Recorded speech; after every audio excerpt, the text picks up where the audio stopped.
My friends and I played some horror games in high school. Not a whole lot, we were more into film, but we played a few. For the most part, our favorites were the Resident Evil games. The first one I ever played was the sequel, Resident Evil 2. While a lot of my friends continued to play those kinds of games into the PS2 era, I moved over to the GameCube, so you can imagine I missed a lot of those games. I do remember one conversation I had with a friend, how he refused to play these two games when he was home alone, which made no sense at all to me.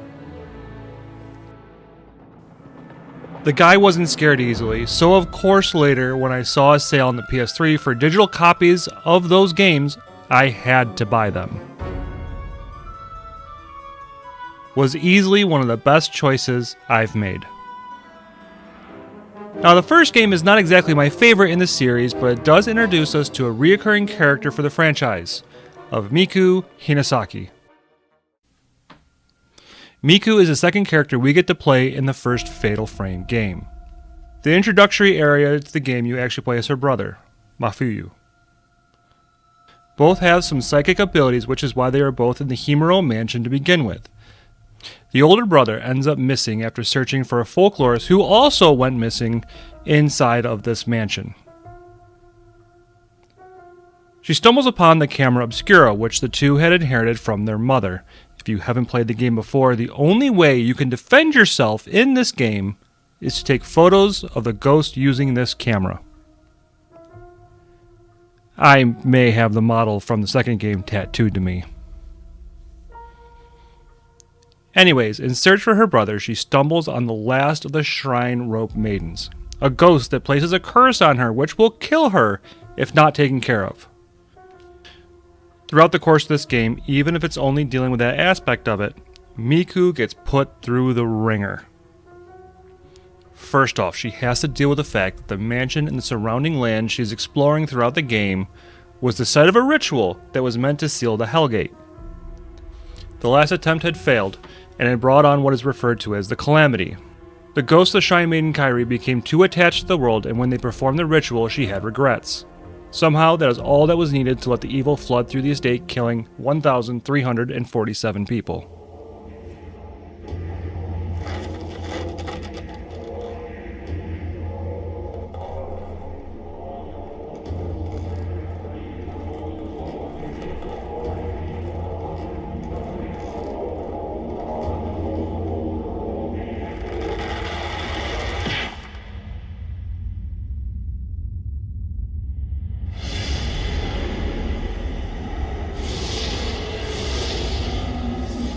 The only thing keeping it from escaping was 5 mirrors, which were shattered in earthquakes. Was up to Miku to find the true holy mirror, cleansing the malice from Kairi and stopping the calamity from spreading. All of that is awful, but some of the events that happened during the game were probably more emotionally scarring. Prior to the game's events, her mother, Mayuki, disappeared and passed away from suicide. She is one of the only people who were killed from being overly exposed to the camera obscura. No idea how that even works, but we end up having to fight the spirit of her in the Cherry Atrium. Now, there are 2 endings for the first game, but the canon one is the roughest for Miku. After she stops the world from ending and saving her brother, he decides to stay behind with Kairi to help keep her spirit company. What are you saying? I think I can help her.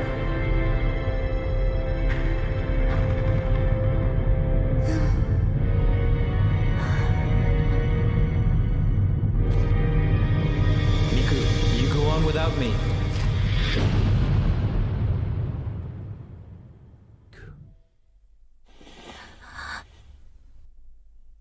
Mafuyu.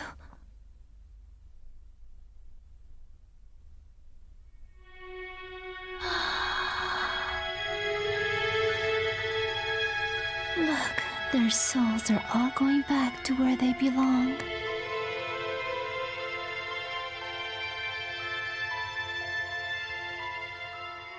Miku, I now realize why I was brought here. And I will accept this destiny of mine.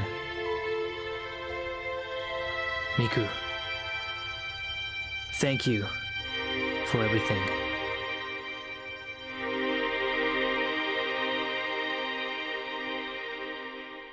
Ever since that day, I stopped seeing things that other people don't see.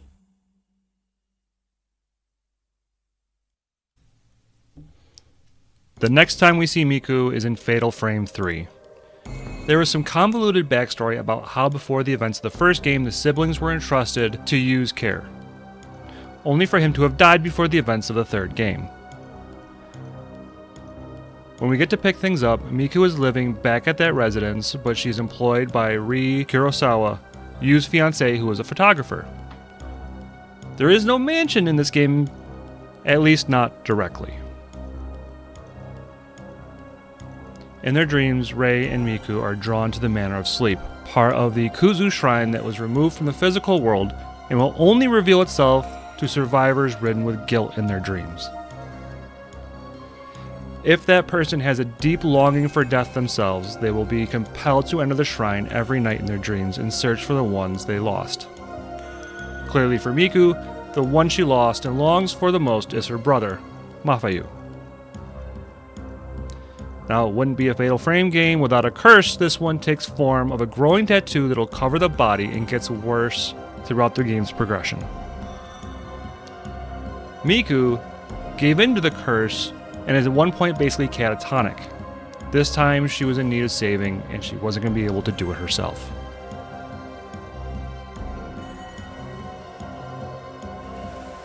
We're going to die. Miku. Rei manages to reverse the curse, allowing Miku to recover, but she wasn't able to fully recover mentally and emotionally.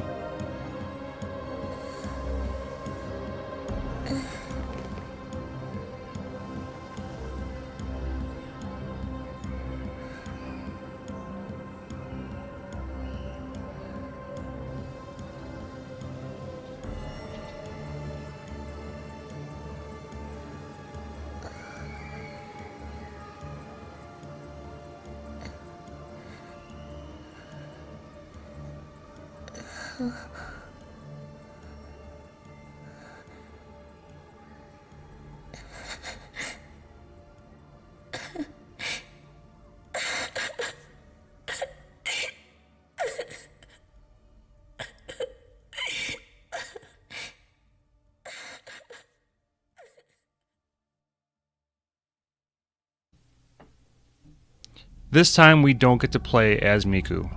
The first time she's appeared in the game and is not a major focus. I mean, she kind of is in this one, but not playable. Instead, we get the chance to play as her daughter, Miyu.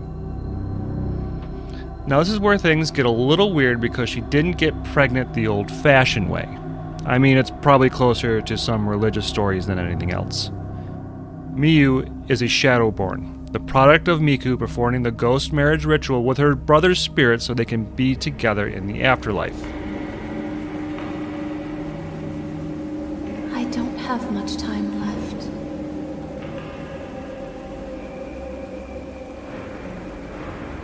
If only I could go back to then.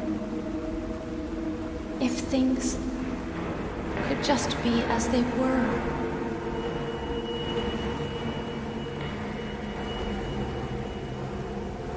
That is my last wish. Apparently, when you give birth to one of these Shadowborn, it does a number on your system. This poor woman has gotten the short end of the stick in every game. She ended up shortening her lifespan severely. She went to Mount Hikami, where the game mostly takes place, to die. This happens only 3 years after the birth of her child. Now, in-game, we managed to bring her back, but there's a big discrepancy in how she looks, and we'll have to address that later. 14 years have passed.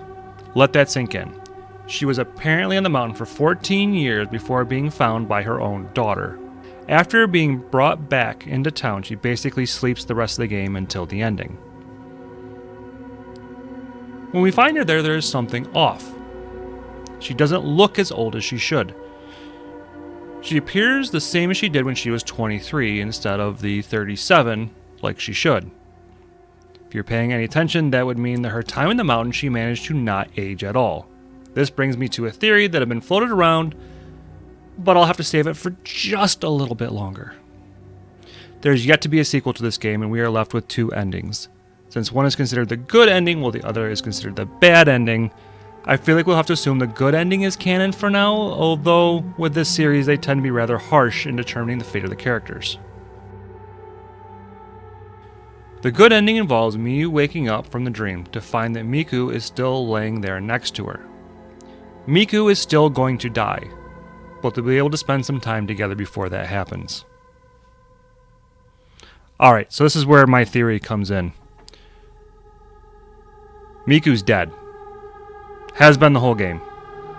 When they discovered her, and she was similar to the age when she left to die in the mountain, there's just enough weirdness with how Miku is presented in this game that gives me the vibe that she isn't truly alive, and in fact, it's established that she didn't have long to live when she went up to the mountain to begin with. And that's enough for me to wonder if Miu was just laying next to a spirit for like the second part of the game.